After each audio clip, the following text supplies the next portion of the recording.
ये पिक्चर तव्हांजे साम्हूं आहे, साम्हूं मिरर लॻल आहे इन पिक्चर में। इहा पिक्चर क्लियर आहे?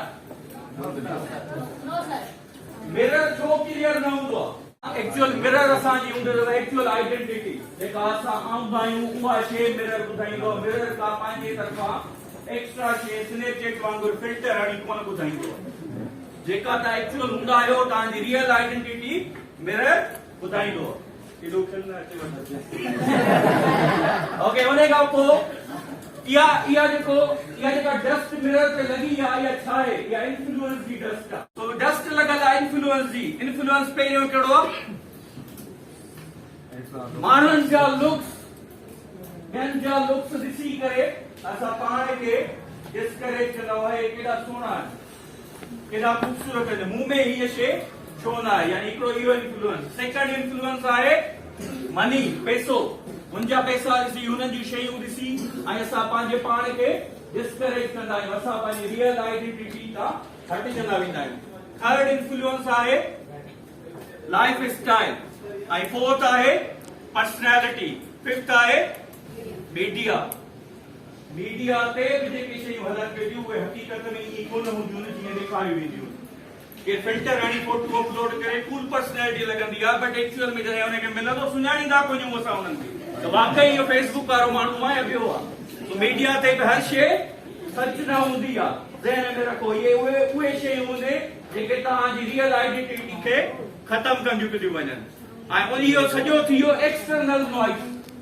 इहो एक्सटर्नल शयूं आहिनि जेके असांजे आइडेंटिटी वारे मिरर ते डस्ट विधा लॻनि। So mirror is actually mirror is actually your identity.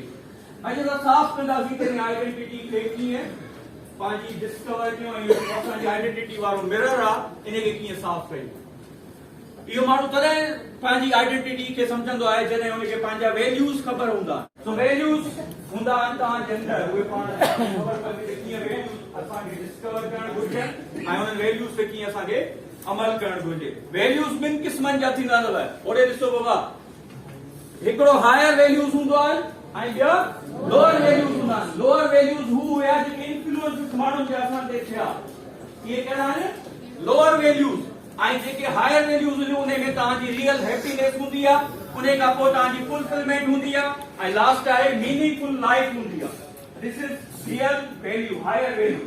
ऐं जेका तव्हांजी लोअर वैल्यू आहे उन में तव्हांखे एंग्जाइटी थींदी, तव्हांजा लुक्स भला न आहिनि, ॿिए सां कंपेयर कयो, एंग्जाइटी थींदी कोन थींदी, टेंशन ईंदो कोन ईंदो, सो उन सां हैप्पीनेस मिलंदी तव्हांखे। इहा तव्हांजी लोअर वैल्यू आहे। इन लोअर वैल्यू खे छॾणो आहे, हायर वैल्यू ते फोकस करणो आहे। उन खां पोइ लोअर वैल्यू में डिप्रेशन थींदो, पैसो न आहे, ॿियनि वटि पैसो घणो, मुंहिंजे दोस्त वटि आहे कोन, मूं वटि न आहे, मां वीवो बि थो हलायां, क्यू मोबाइल बि थो हलायां, मूंखे छा थींदो? डिप्रेशन थींदो। यानी इहा असांजी लोअर वैल्यूज़ आहिनि। ऐं लास्ट आहे तव्हां सफरिंग कंदो, हिन में तव्हां कॾहिं ख़ुशि न रहंदो, टेंशन में रहंदो। आहियो? सो इहे ॿिनि क़िस्मनि जूं वैल्यूज़ आहिनि। असांखे हायर वैल्यूज़ जी तरफ़ वञणो आहे। जेका पहिरीं स्लाइड में पढ़ी आयासीं, इन्फ्लुएंस जेको माण्हुनि जो आहे, सोसाइटी जो आहे, इहो ख़तम करणो।